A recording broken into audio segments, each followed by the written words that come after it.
ਤੇ ਸਮੁੰਦਰ ਤੇ ਹੋਰ ਸਾਰੀਆਂ ਚੀਜ਼ਾਂ, ਪਰ ਪ੍ਰਸਾਦ ਨਹੀਂ ਹੈਗੇ, ਉਹ ਆਨੰਦ ਸਰੂਪ ਨਹੀਂ ਹੈਗੇ। ਆਨੰਦ ਸਰੂਪ ਸਿਰਫ ਸਾਡੇ ਅਕਾਲ ਪੁਰਖ ਵਾਹਿਗੁਰੂ, ਸਾਡੇ ਸਤਿਗੁਰੂ ਹੀ ਹਨ।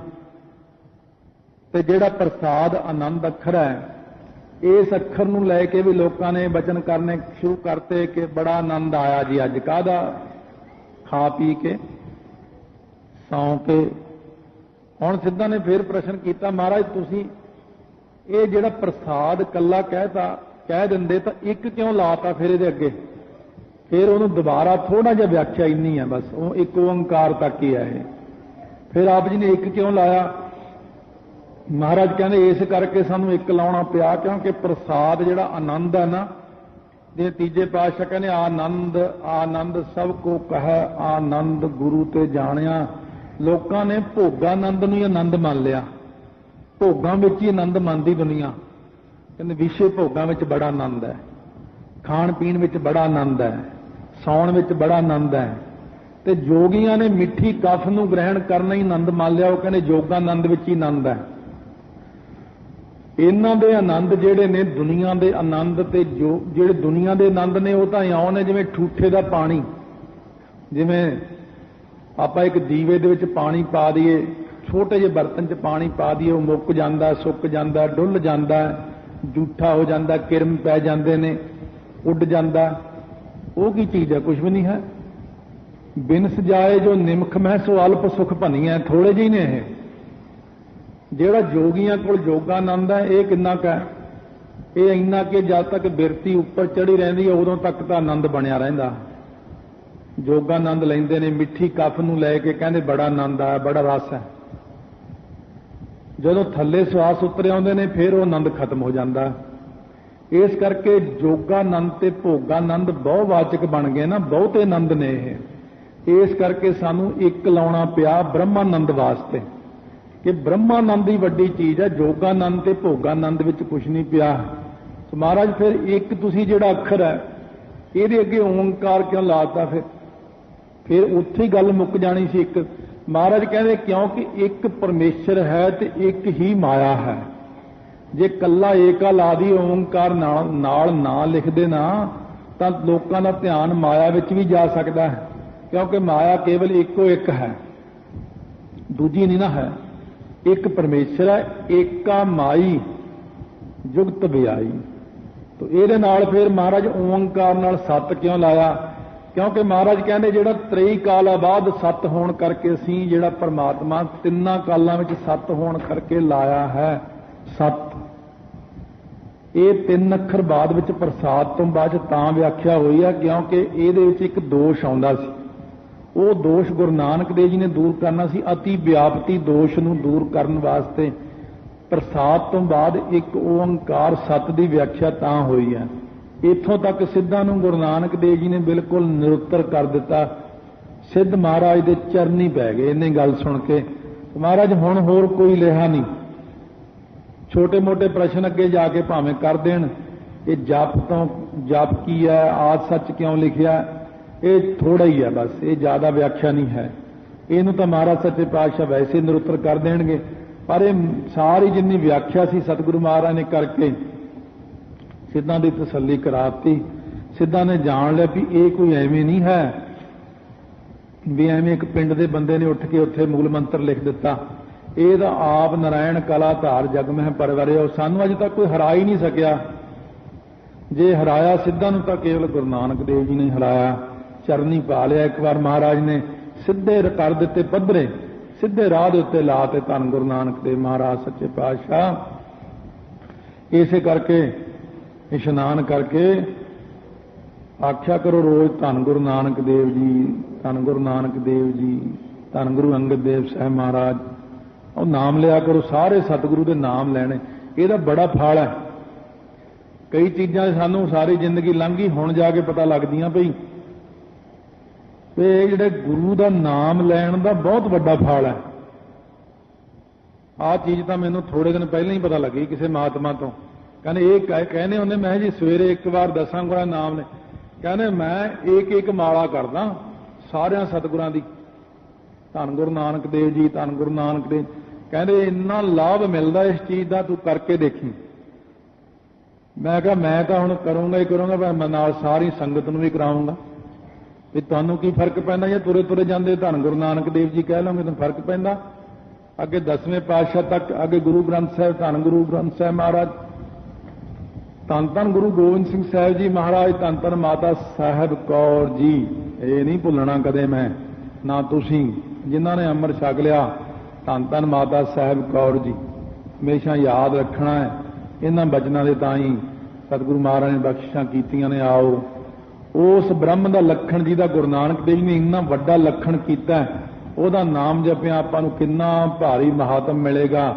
ਮਹਾਰਾਜ ਸੱਚੇ ਪਾਤਸ਼ਾਹ ਕਹਿੰਦੇ ਮਨ ਤਨ ਪ੍ਰਭ ਆਰਾਧੀਐ ਮਿਲ ਸਾਧ ਸਮਾਗੈ। ਸਾਧ ਸੰਗਤ ਵਿੱਚ ਮਿਲ ਕੇ ਮਨੋਂ ਤਨੋਂ ਹੋ ਕੇ ਆਖੋ ਸਾਰੇ ਵਾਹਿਗੁਰੂ ਵਾਹਿਗੁਰੂ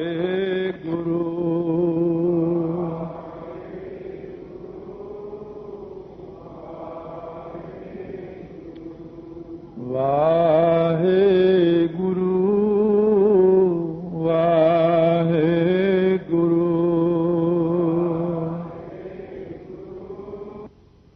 ਆਪਾਂ ਸ਼ਰਵਣ ਕੀਤੇ ਨੇ ਅਰਥ ਗੁਰਪ੍ਰਸਾਦ ਤੱਕ।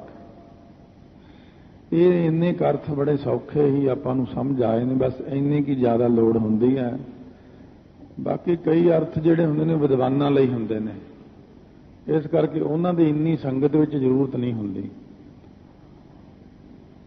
ਬਸ ਇੰਨਾ ਆਪਾਂ ਨੂੰ ਜ਼ਰੂਰ ਪਤਾ ਲੱਗ ਗਿਆ ਕਿ ਇੱਕ ਓੰਕਾਰ ਦਾ ਭਾਵ ਕੀ ਹੈ, ਗੁਰਪ੍ਰਸਾਦ ਤੱਕ ਕਿਉਂ ਉਚਾਰਿਆ, ਇਹਨਾਂ ਦੀ ਕੀ ਲੋੜ ਪਈ ਹੈ, ਇਹ ਸਾਰੀਆਂ ਚੀਜ਼ਾਂ ਦਾ ਗਿਆਨ ਹੋਇਆ। ਜਿੰਨੇ ਉਹਨਾਂ ਨੇ ਪ੍ਰਸ਼ਨ ਕੀਤੇ ਨੇ ਉਹਨਾਂ ਦੇ ਜਵਾਬ ਅੱਛੇ ਤਸੱਲੀ ਬਖਸ਼ ਮਹਾਰਾਜ ਨੇ ਬਖਸ਼ੇ ਨੇ। ਹੁਣ ਉਹਨਾਂ ਦਾ ਇੱਕ ਦੋ ਪ੍ਰਸ਼ਨ ਹੋਰ ਨੇ। ਕਹਿੰਦੇ ਨੇ ਵੀ ਮਹਾਰਾਜ ਇਹ ਜਿਹੜਾ ਸਰੂਪ ਲੱਛਣ ਹੁੰਦੇ ਨੇ, ਦੋ ਪ੍ਰਕਾਰ ਦੇ ਲੱਛਣ ਹੁੰਦੇ ਨੇ। ਇੱਕ ਤਟਸਥੀ ਲੱਛਣ ਹੁੰਦੇ ਨੇ। ਬਸ ਹੁਣ ਸਾਨੂੰ ਇਹਨਾਂ ਦਾ ਗਿਆਨ ਚਾਹੀਦਾ। ਸਰੂਪ ਲੱਛਣ ਉਹ ਹੁੰਦੇ ਨੇ ਜਿਹੜੇ ਵਾਹਿਗੁਰੂ ਦੇ ਸਰੂਪ ਵਿੱਚ ਸਦਾ ਹੀ ਕਾਇਮ ਰਹਿੰਦੇ ਨੇ। ਜਿਵੇਂ ਸਤ, ਚੇਤਨ, ਆਨੰਦ, ਇਹ ਸਦਾ ਹੀ ਕਾਇਮ ਰਹਿੰਦੇ ਨੇ ਉਹਦੇ ਸਰੂਪ ਵਿੱਚ। ਜਿਵੇਂ ਪਹਿਲਾਂ ਵੀ ਆਪਾਂ ਵਿਚਾਰਿਆ ਸੀ ਕਿ ਇੱਕ, ਫਿਰ ਸਤ ਜਿਹੜਾ ਹੈ, ਅਕਾਲ ਮੂਰਤ ਤੇ ਅਜੂਨੀ ਸੈਭੰ, ਇਹ ਲੱਛਣ ਉਹਦੇ ਵਿੱਚ ਸਦਾ ਹੀ ਰਹਿੰਦੇ ਨੇ। ਇਹਨਾਂ ਨੂੰ ਸਰੂਪ ਲੱਛਣ ਕਹਿੰਦੇ ਨੇ। ਇਹ ਹਮੇਸ਼ਾ ਹਨ। ਕਈ ਲੱਛਣ ਫਿਰ ਮੌਕੇ ਦੇ ਉੱਤੇ ਆ ਕੇ ਬਣ ਜਾਂਦੇ ਨੇ, ਮਿਟ ਜਾਂਦੇ ਨੇ। ਸਰੂਪ ਲੱਛਣ ਸਦਾ ਵਾਹਿਗੁਰੂ ਵਿੱਚ ਰਹਿੰਦੇ ਨੇ। ਤਟਸਥੀ ਲੱਛਣ ਜਿਹੜੇ ਨੇ ਉਹਨਾਂ ਬਾਰੇ ਪ੍ਰਮਾਣ ਲੈ ਲੈਂਦੇ ਆਪਾਂ। ਕੋਈ ਬੰਦਾ ਕਿਸੇ ਦੇ ਘਰ ਜਾਣਾ ਸੀ, ਕਿਸੇ ਮਹੱਲੇ ਦੇ ਵਿੱਚ, ਮਹੱਲੇ ਦੇ ਬਾਹਰ ਦੀ ਸੜਕ ਤੇ ਖੜ ਕੇ ਕਿਸੇ ਆਉਂਦੇ ਬੰਦੇ ਨੂੰ, ਦੁਕਾਨਦਾਰ ਨੂੰ ਪੁੱਛਦਾ, ਭਈ ਗੁਰਮੁਖ ਸਿੰਘ ਦਾ ਘਰ ਕਿਹੜਾ? ਉਹ ਕਹਿਣ ਲੱਗਿਆ ਉਹ ਸਾਹਮਣੇ ਜਿਹੜਾ ਪੀਲੇ ਰੰਗ ਦਾ ਕਲੀ ਕੀਤੀ ਹੋਈ ਆ ਉਹ ਘਰ ਉਹਨਾਂ ਦਾ। ਉਹ ਬੰਦਾ ਅੱਗੇ ਗਿਆ, ਉਹ ਗਲੀ ਜਦੋਂ ਮੁੜਿਆ ਉੱਥੇ ਸਾਰੇ ਘਰਾਂ ਨੂੰ ਪੀਲਾ ਰੰਗ ਹੋਇਆ ਵਾ। ਇਹ ਚੱਕਰ 'ਚ ਪੈ ਗਿਆ ਵਿਚਾਰਾ। ਫਿਰ ਮੁੜ ਕੇ ਆਇਆ, ਕਹਿੰਦਾ ਉਹ ਤਾਂ ਸਾਰੇ ਹੀ ਉੱਥੇ ਇਹੀ ਜਿਹੀ ਗਲੀ ਕੀਤੀ ਹਰੇਕ ਦੇ ਘਰ ਨੂੰ। ਹੁਣ ਉਹ ਦੁਕਾਨਦਾਰ ਬਾਹਰ ਨਿਕਲ ਕੇ ਖੜਾ ਹੋ ਕੇ ਕਹਿੰਦਾ ਜੀ ਉਹ ਜਿਸ ਘਰ ਦੇ ਉੱਤੇ ਕਾਂ ਬੈਠਾ ਨਾ ਉਹ ਘਰ ਹੈ। ਉਹ ਬੰਦਾ ਤੁਰਿਆ ਗਿਆ, ਕਾਂ ਉੱਡ ਗਿਆ, ਪਰ ਕਾਂ ਇਹ ਜਣਾ ਗਿਆ ਵੀ ਇਹ ਘਰ ਗੁਰਮੁਖ ਸਿੰਘ ਦਾ। ਇਹਨੂੰ ਤਟਸਥੀ ਲੱਛਣ ਕਹਿੰਦੇ, ਜਿਹੜੇ ਮੌਕੇ ਤੇ ਹੀ ਪ੍ਰਗਟ ਹੋ ਕੇ ਮੌਕੇ ਤੇ ਹੀ ਛੁਪ ਜਾਂਦੇ ਨੇ। ਇਸੇ ਪ੍ਰਕਾਰ ਵਾਹਿਗੁਰੂ ਵਿੱਚ ਕਈ ਲੱਛਣ ਪਹਿਲਾਂ ਤਾਂ ਪੱਕੇ ਹੀ ਨੇ। ਸਤ, ਚੇਤਨ, ਆਨੰਦ, ਅਸਤ, ਭਾਂਤੀ, ਪ੍ਰਿਆ, ਇਹ ਲੱਛਣ ਨੇ ਜਿਹੜੇ ਆਪਾਂ ਦੇਖ ਲਏ ਨੇ। ਇੱਕ ਸਤ, ਅਜੂਨੀ ਸੈਭੰ, ਅਕਾਲ ਮੂਰਤ। ਪਰ ਇੱਕ ਲੱਛਣ ਉਹ ਨੇ ਜਿਹੜੇ ਮੌਕੇ ਤੇ ਹੁੰਦੇ ਨੇ, ਫਿਰ ਨਾਲ ਨਾਲ ਹੀ ਸਮਾਪਤ ਹੋ ਜਾਂਦੇ ਨੇ। ਜਿਵੇਂ ਓੰਕਾਰ, ਸ੍ਰਿਸ਼ਟੀ ਨੂੰ ਰਚਣ ਵੇਲੇ ਹੀ ਸਿਰਫ ਇਹ ਅੱਖਰ ਵਰਤਿਆ ਗਿਆ। ਕਰਤਾ ਪੁਰਖ, ਇਹ ਸਿਰਫ ਸ੍ਰਿਸ਼ਟੀ ਨੂੰ ਜਦੋਂ ਰਚਦਾ ਉਦੋਂ ਹੀ ਕਰਤਾ ਕਹਿੰਦੇ ਆ ਉਹਨੂੰ। ਪੁਰਖ ਪੂਰਨ ਉਦੋਂ ਹੀ ਕਹਿੰਦੇ ਆ। ਹੁਣ ਉਹਨੂੰ ਨਿਰਭਉ ਕਹਿੰਦੇ ਆ, ਨਿਰਵੈਰ ਕਹਿੰਦੇ ਆ। ਜਦ ਇੱਥੇ ਹੈ ਹੀ ਨਹੀਂ ਸੀ ਕੁਛ ਨਿਰਭਉ ਨਿਰਵੈਰ ਅੱਖਰ, ਉਦੋਂ ਕਿੱਥੇ ਵਰਤਣਾ ਜੇ ਉਹ ਇਕੱਲਾ ਹੀ ਆਪ ਹੋ। ਇਸ ਕਰਕੇ ਉਹਨੂੰ ਕਹਿੰਦੇ ਨੇ ਉਤਪਤੀ ਕਰਨੀ, ਜੀਵਾਂ ਨੂੰ ਪੈਦਾ ਕਰਨਾ, ਪਾਲਣਾ ਕਰਨੀ, ਫਿਰ ਇਹਨਾਂ ਦੀ ਸਮਾਪਤੀ ਕਰਨੀ। ਉਤਪਤੀ, ਲੈਤਾ, ਪਾਲਣਾ, ਇਹ ਤਿੰਨ ਲੱਛਣ ਵਾਹਿਗੁਰੂ ਦੇ ਤਟਸਥੀ ਲੱਛਣ ਨੇ। ਜਾਂ ਜਿਹੜੇ ਸੁਣੇ ਨੇ ਆਪਾਂ ਨੇ ਓਂਕਾਰ, ਕਰਤਾ ਪੁਰਖ, ਇਹ ਉਹਦੇ ਤਟਸਥੀ ਲੱਛਣ ਨੇ। ਜਾਂ ਜਿਹੜਾ ਆਉਂਦਾ ਵਿੱਚ ਨਾਮ, ਸੱਤ ਦੇ ਨਾਲ ਨਾਮ ਆਉਂਦਾ, ਓਂਕਾਰ, ਨਾਮ, ਕਰਤਾ ਪੁਰਖ, ਇਹ ਉਹਦੇ ਤਟਸਥੀ ਲੱਛਣ ਨੇ ਜਿਹੜੇ ਉਹਦੇ 'ਚ ਸਦਾ ਨਹੀਂ ਰਹਿੰਦੇ।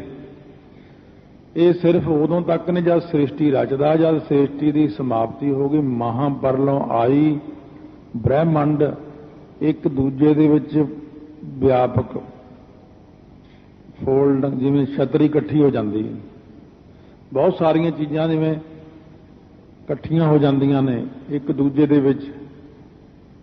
ਇਸੇ ਪ੍ਰਕਾਰ ਜਦੋਂ ਫਿਰ ਸ੍ਰਿਸ਼ਟੀ ਦਾ ਖਾਤਮਾ ਹੁੰਦਾ ਬਹੁਤ ਛੇਤੀ ਹੈ, ਇੱਕਦਮ ਸਾਰਾ ਇਹ ਜਿਹੜਾ ਹੈ ਪਾਣੀ ਇੱਕਦਮ ਧਰਤੀ ਨੂੰ ਖਾ ਜਾਂਦਾ, ਭਾਵ ਆਪਣੇ ਵਿੱਚ ਲੀਨ ਕਰ ਲੈਂਦਾ। ਪਾਣੀ ਨੂੰ ਅਗਨੀ ਖਾ ਜਾਂਦੀ ਛੇਤੀ, ਅਗਨੀ ਇੱਕਦਮ ਸਮਾਪਤ ਕਰਦੀ ਇਹਨੂੰ। ਸੋ ਅਗਨੀ ਨੂੰ ਹਵਾ ਖਾ ਜਾਂਦੀ, ਹਵਾ ਨੂੰ ਆਕਾਸ਼ ਖਾ ਜਾਂਦਾ, ਆਕਾਸ਼ ਪੰਜ ਤੱਤ। ਜਿੰਨੇ ਚਿਰ 'ਚ ਮੈਂ ਬੋਲਿਆ ਇਹ ਤਾਂ ਬਹੁਤ ਜ਼ਿਆਦਾ ਟਾਈਮ ਲੱਗ ਗਿਆ। ਇਹ ਤਾਂ ਸਕਿੰਟਾਂ ਤੋਂ ਵੀ ਥੋੜੇ ਟਾਈਮ ਵਿੱਚ, ਇੱਕ ਛਿਨ ਵਿੱਚ ਹੀ ਇੰਨੀ ਕਿਰਿਆ ਹੋ ਕੇ ਬ੍ਰਹਿਮੰਡਾਂ ਦੀ ਸਮਾਪਤੀ ਹੋ ਜਾਂਦੀ ਝਟਪਟ ਹੀ। ਜਿੰਨਾ ਮਰਜ਼ੀ ਕੁਝ ਹੋਵੇ ਸਭ ਸਮਾਪਤ ਹੋ ਜਾਂਦਾ। ਜਦੋਂ ਇਹ ਚੀਜ਼ਾਂ ਆਪਸ ਵਿੱਚ ਇੱਕ ਦੂਜੇ 'ਚ ਲੀਨ ਹੁੰਦੀਆਂ ਤੁਰੀਆਂ ਜਾਂਦੀਆਂ ਨੇ, ਪੰਜ ਤੱਤ ਫਿਰ ਸੂਖਮ ਤੱਤਾਂ 'ਚ ਲੀਨ ਹੁੰਦੇ, ਪੰਜਾਂ 'ਚ ਪਿੱਛੇ ਨੂੰ ਮੁੜਨੀ ਸ਼ੁਰੂ ਹੋ ਜਾਂਦੀ ਸਾਰੀ ਫਿਲਮ। ਫਿਰ ਜਾ ਕੇ ਇਹ ਤਿੰਨ ਗੁਣਾਂ 'ਚ, ਤਿੰਨ ਗੁਣ ਮਾਇਆ ਵਿੱਚ, ਮਾਇਆ ਜਾ ਕੇ ਪਰਮੇਸ਼ਰ ਵਿੱਚ ਕਿੰਨੀ ਕੁ ਹੈ, ਜਿੰਨਾ ਇੱਕ ਤਿਲ ਹੁੰਦਾ ਆਪਣੇ ਸਰੀਰ ਦੇ ਉੱਤੇ, ਇੱਕ ਤਿਲ ਜਿੰਨੀ ਮਾਇਆ ਹੈ ਪਰਮੇਸ਼ਰ ਦੇ ਵਿੱਚ। ਇਹ ਸਰੂਪ ਤੇ ਤਟਸਥੀ ਲੱਛਣ ਜਿਹੜੇ ਨੇ ਪਰਮੇਸ਼ਰ 'ਚ, ਗੁਰੂ ਨਾਨਕ ਦੇਵ ਜੀ ਨੇ ਇਹਨਾਂ ਨੇ ਕਿਹਾ ਸੀ ਕਿ ਤੁਹਾਡੇ ਮੂਲ ਮੰਤਰ ਵਿੱਚ ਸਰੂਪ ਤੇ ਤਟਸਥੀ ਲੱਛਣ ਹੈ। ਕਿਉਂਕਿ ਜਿਹੜੇ ਪ੍ਰਸ਼ਨ ਕਰਤਾ ਹੁੰਦੇ ਨੇ ਉਹ ਬਹੁਤੇ ਹੁੰਦੇ ਨੇ, ਦੱਸਣ ਵਾਲਾ ਇੱਕ ਹੁੰਦਾ। ਪ੍ਰਸ਼ਨ ਕਰਨ ਨੂੰ ਕੀ ਜਿਹਨੂੰ ਮਰਜ਼ੀ ਕਰੀ ਜਾਓ। ਹੁਣ ਮਹਾਰਾਜ ਜੀ ਨੂੰ ਸਾਰੇ ਪ੍ਰਸ਼ਨ ਕਰਕੇ ਨਿਰੁੱਤਰ ਹੋ ਗਏ। ਸੋ ਉਸ ਵਕਤ ਕਹਿਣ ਲੱਗੇ ਜਪ। ਇਹ ਜਪ ਕਿਉਂ ਲਿਖਿਆ? ਕਹਿੰਦੇ ਜੋ ਜਪਣੇ ਯੋਗ ਹੈ। ਸਾਡਾ ਹੁਕਮ ਵੀ ਹੈ ਕਿ ਜਪੋ ਭਾਈ। ਬਾਣੀ ਦਾ ਨਾਮ ਵੀ ਜਪਜੀ ਸਾਹਿਬ ਹੈ। ਇਸ ਪ੍ਰਕਾਰ ਦੇ ਨਾਲ ਜਪ ਜਿਹੜਾ ਕਰਨਾ ਹੈ, ਜਪ ਤਿੰਨ ਪ੍ਰਕਾਰ ਦਾ ਹੈ। ਸੋ ਇਹ ਜਿਹੜਾ ਜਪ ਕਰਨਾ ਹੈ ਵਾਚਕ, ਵਾਚਕ ਹੁੰਦਾ ਮੂੰਹ ਨਾਲ ਬੋਲ ਕੇ ਕਹਿਣਾ ਵਾਹਿਗੁਰੂ ਵਾਹਿਗੁਰੂ ਵਾਹਿਗੁਰੂ। ਜਿਹੜਾ ਫਿਰ ਮਾਨਸ ਆਉਂਦਾ ਹੈ, ਮਾਨਸ ਜਾਪ ਹੁੰਦਾ ਮਨ ਦੇ ਨਾਲ, ਦੂਜੇ ਨੂੰ ਪਤਾ ਲੱਗਣਾ ਵੀ ਕੀ ਬੋਲਦਾ, ਅੰਦਰ ਅੰਦਰ ਵਾਹਿਗੁਰੂ ਵਾਹਿਗੁਰੂ ਕਰਦਾ। ਸੋ ਇਸੇ ਪ੍ਰਕਾਰ ਇੱਕ ਜਾਪ ਹੁੰਦਾ ਉੱਚੀ ਬੋਲ ਕੇ ਕਰਨਾ, ਪਹਿਲਾਂ ਵਾਹਿਗੁਰੂ ਦੂਜੇ ਨੂੰ ਵੀ ਸੁਣਦਾ ਹੈ। ਇੱਕ ਮੂੰਹ ਵਿੱਚ ਕਰਨਾ, ਵਾਚਕ ਉਪਾਸ, ਉਪਾਸ ਹੁੰਦਾ ਮੂੰਹ ਵਿੱਚ ਕਰਨਾ, ਤੇ ਮਾਨਸ ਮਨ ਵਿੱਚ ਕਰਨਾ। ਇਹ ਤਿੰਨ ਪ੍ਰਕਾਰ ਦਾ ਜਾਪ ਹੈ। ਪਹਿਲਾਂ ਗੁਰਸਿੱਖ ਉੱਚੀ ਉੱਚੀ ਵਾਹਿਗੁਰੂ ਵਾਹਿਗੁਰੂ ਕਰਦਾ। ਵੈਸੇ ਇਹ ਤਰੀਕਾ ਵੀ ਵਧੀਆ ਹੈ। ਜਿਹੜੇ ਤਕੜੇ ਅਭਿਆਸੀ ਨੇ, ਜਾਂ ਮਹਾਂਪੁਰਸ਼ ਬਾਬਾ ਸੁੰਦਰ ਸਿੰਘ ਜੀ ਖਾਲਸਾ ਨੇ, ਉਹ ਸਵੇਰੇ 1 ਵਜੇ ਸ਼ੁਰੂ ਕਰ ਲੈਂਦੇ ਜਪਜੀ ਸਾਹਿਬ ਦੇ ਪਾਠ। ਪਹਿਲਾ ਪਾਠ ਉਹ ਬੋਲ ਕੇ 1 ਘੰਟੇ 'ਚ ਕਰਦੇ ਸੀ। ਹੌਲੀ ਹੌਲੀ ਬੋਲੀ ਜਾਣਾ ਉਹਨਾਂ ਨੇ। ਹੁਣ 1 ਘੰਟੇ 'ਚ ਕਿੰਨੇ ਆਨੰਦ ਨਾਲ ਹੁੰਦਾ ਜਪਜੀ ਸਾਹਿਬ ਦਾ ਪਾਠ। ਫਿਰ ਉਹਨਾਂ ਨੇ ਅੱਧੇ ਘੰਟੇ ਵਿੱਚ ਦੂਜਾ ਪਾਠ ਕਰਨਾ, ਫਿਰ ਤੀਜਾ 15 ਮਿੰਟ 'ਚ ਕਰਨਾ, चौथा 10 मिनट च करना, फिर 5 मिनट च करना है। क्यों पहला नींह पत्थर अच्छा रख लिया जाता ताकि टिकाऊ बन जे मन का। इस प्रकार सिमरन करने वाले भी पहला 1 घंटा उच्ची उच्ची करते हैं, या आधा घंटा वाहेगुरु वाहेगुरु वाहेगुरु, फिर हौली हौली हो जाते वाहेगुरु वाहेगुरु वाहेगुरु करके फिर चुप हो जाते हैं। वो जी पहली धुनी उन्होंने उच्ची उच्ची बोली, उस धुनी का ही ध्यान रखते हैं, बस वो अंदर अंदर वाहिगुरू का सिमरन करते हैं। 3 हिस्सों में अद्धा अद्धा घंटा, 1.5 घंटा या घंटा घंटा 3 हिस्सों ही लग जाता। जिन्ना अभ्यास आप करना, जेडे छोटे अभ्यासी ने पहली क्लास वाले 5-5 मिनट ला लो। 5 मिनट उच्ची उच्ची बोल के वाहिगुरू करो, 5 मिनट मूँह विच करो, 5 मिनट मन विच करो, 15 मिनट तो लाओगे तुसीं। तो इस प्रकार 3 प्रकार का जोड़ा जाप है। महाराज कहने भाई जप, असी कहा जपो, जपजी साहब का नाम है, जपने योग बाणी है। हुण उन्होंने भी समझाउणा ना, इस करके थोड़ा जिहा महाराज उधर पासे भी लै जांदे गल, दूजे दे धर्म मुताबक समझाउणा। महाराज कहने जप नाम किहदा, सिद्ध चुप हो गए। जप जप जपने योग। त्रिलोक का ज्ञान रखने वाले गुरु नानक देव जी कहने तुसी जप का अर्थ नहीं जानते की है। कहने महाराज कहने जप का अर्थ है वेद, वेद का अर्थ है ज्ञान। जिन्होंने कदे सुने नहीं होंगे यह भाव, उन्होंने आपे हैरानी होंदी है। ज्ञान है वेद का भाव। इस करके जिवें वेद ज्ञान दिंदे ने ना, ये गुरबाणी जीव नूं ब्रह्म ज्ञान दिंदी है। वेद तां दिंदे ने कल्ला ही ज्ञान, कर्म कांड, ते गुरबाणी दिंदी ब्रह्म ज्ञान जो जपने योग है।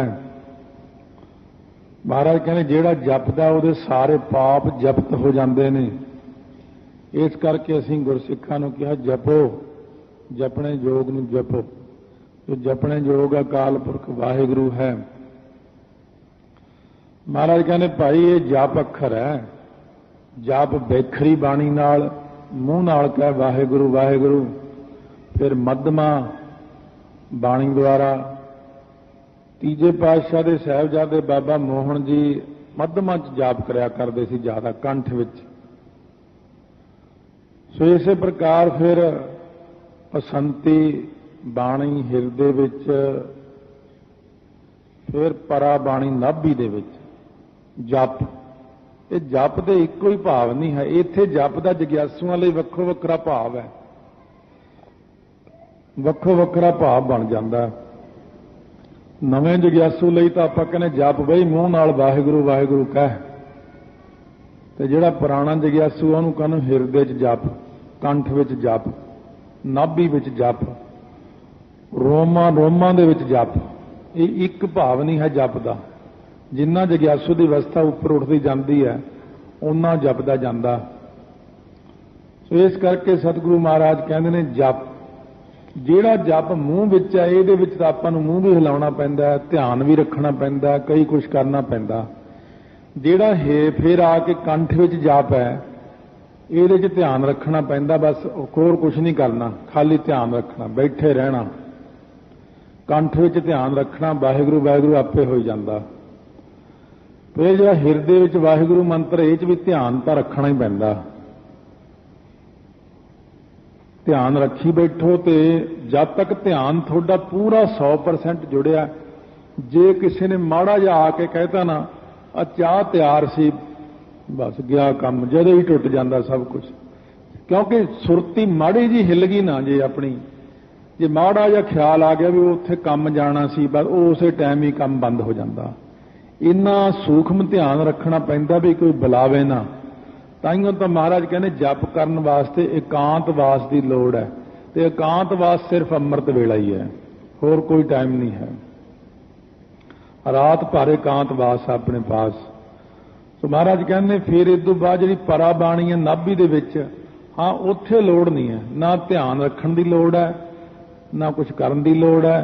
फिर तो अपने आप ही चली जाता, अपने आप ही जाप हो जाता, उसके अंदर फिर रोमा रोमा भी अपने आप हुंदा। महाराज कहते जप परा बाणी द्वारा, जप रोमां राही, फिर जप जिहड़ा है ये अगे वध जांदा, रोमां तो बाहर निकल जांदा, फिर साइडां दे उत्ते भी सुणन लग जांदा, फिर कंधां विच, दरख्तां विच, पंछियां विच, पशुआं विच, बंदियां विच, हौली हौली वाधा वाधा धरत पाताल आकाश है मेरी जिंदड़ीए, सब हर हर नाम ध्याव है राम।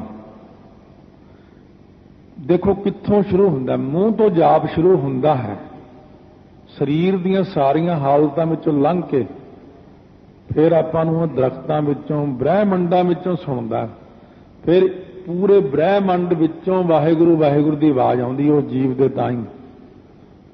जदों संपूर्ण हो जाता तो उन्होंने कहते ब्रह्म ज्ञानी बन गया है।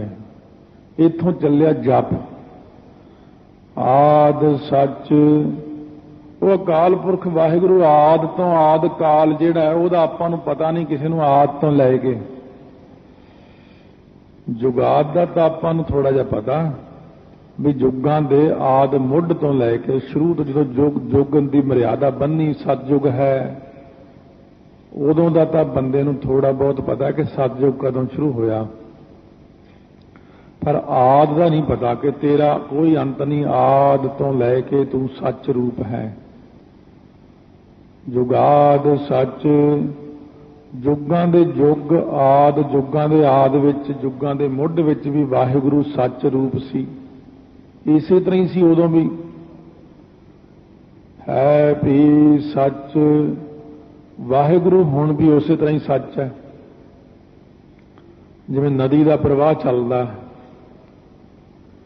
नदी का प्रवाह उपर उपर चली जाता, जिहड़ा पानी पिछों आया वो उत्थों लंघ गया, वो धरती तो नहीं उत्थों तुरी, धरती तो वो उत्थे ही रहिंदी है, पर नदी चलती रहिंदी है।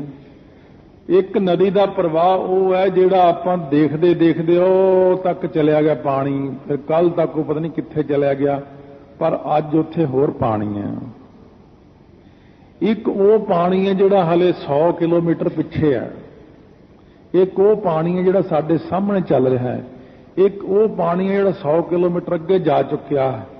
ये हैगा आद सच, जुगाद सच, है भी सच, नानक होसी भी सच। हले जिहड़ा पानी डैम दे विच खड़ा वो चौथे काल विच चलिया गया, उत्थे वाला पानी, पिछला पानी, सामने दा पानी ते अगे निकल चुकिया पानी, ये 4 अवस्था हो गई। पर धरती जिहड़ी है, जिस धरती तो नदी लंघदी है वो तो उत्थे ही रहिंदी है ना, धरती तो नहीं नाल चलदी पानी दे। इसे तरह ही जिहड़ा ब्रह्म है, परमेश्वर है, परमेश्वर तो उस तरह ही रहिंदे ने, पर जिहड़ा जीव है ये आउंदा जांदा रहिंदा, धरतियां बनदियां रहिंदियां, नाश हुंदियां रहिंदियां ने वाहिगुरू दे सामने। किन्ना क समां, जिन्ना क समां दे विच बच्चे घर दे विच खेडदे ने, खिडौणे लै के कदे छोटा जिहा घर बनाउंदे ने, फिर ढाह लैंदे ने, फिर बना लैंदे ने। वो बच्चा कुछ समय विच घंटा जे खेडदा है, एक घंटे विच कुछ नहीं होया, वो तो उहो जिहा ही है।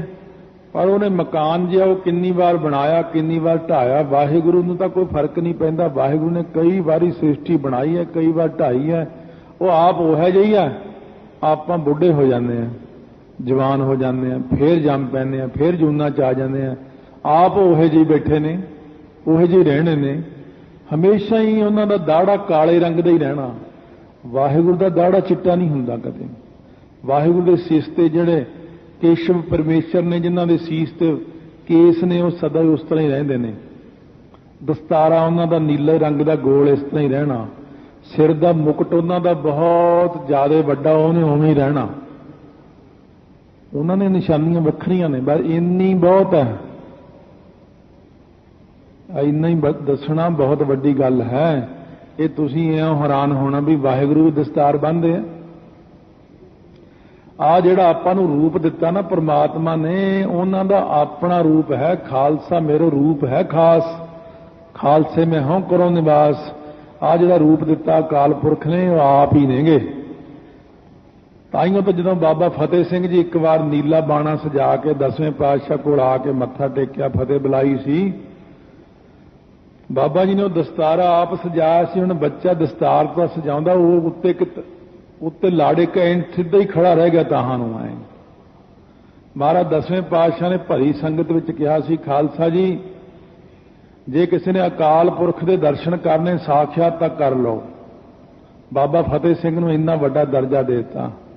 वो जिहड़ा फरला निंगा सिंघां विच चलिया है वो बाबा फतेह सिंह जी तो ही चलिया होया। जिहड़ा वो फरला ताहां नूं रह गया सुभावक, वो फरले की बड़ी वड्डी मानता है।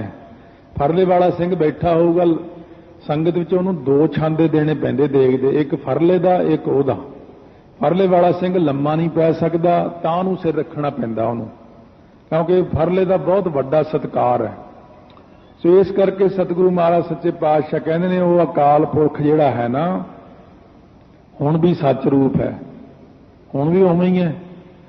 ये वक्री गल है कि सतयुग त्रेता द्वापर लंघ चुके ने, कलयुग आ गया है नदी के प्रवाह की तरह, पर धरती तो उवें ही पई रहिंदी है।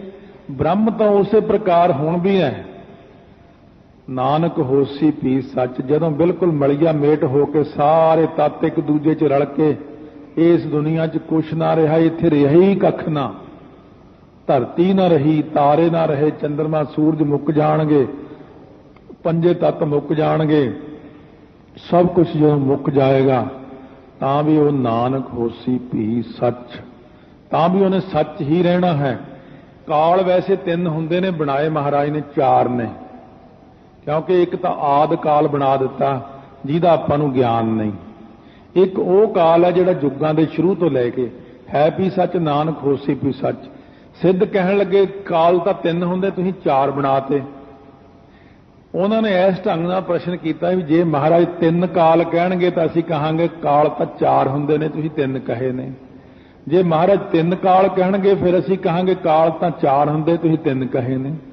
उलझाउण दा यतन करते हैं महाराज जी नूं, क्योंकि हुण उन्हां दी कोई पेश तां गई नहीं।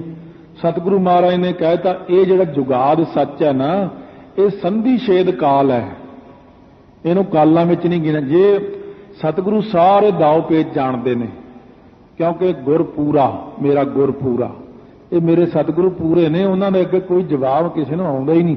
वो निआणिआं वांगू चलाकी मारदे ने। सतगुरु नूं भी पता भी ये मैनूं ये प्रश्न करनगे। कहने महाराज उन्होंने पता सी तीन काल कहणगे तो चार वाले चक्कर च उलझावांगे।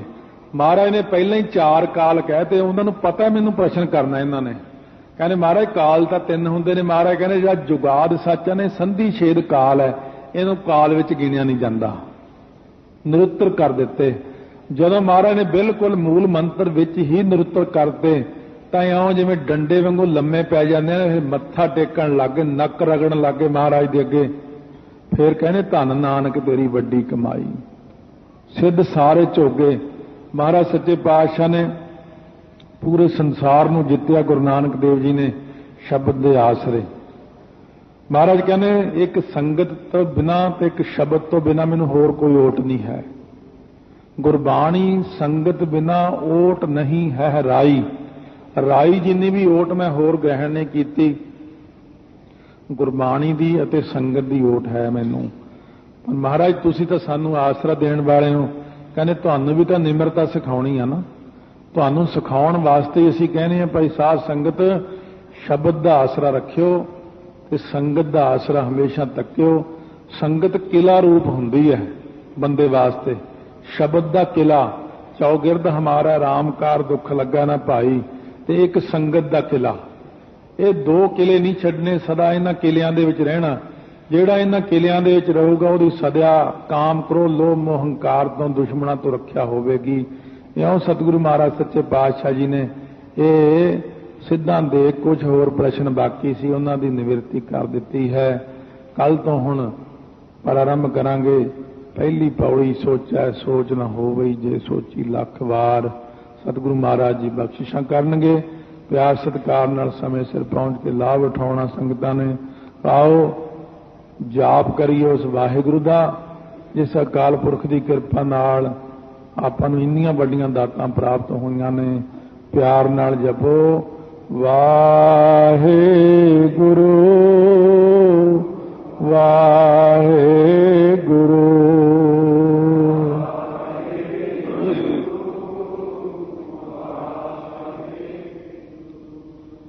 ਵਾਹਿਗੁਰੂ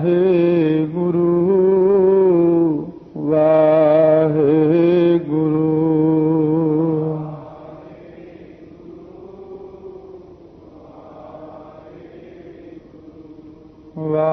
ਵਾਹਿਗੁਰੂ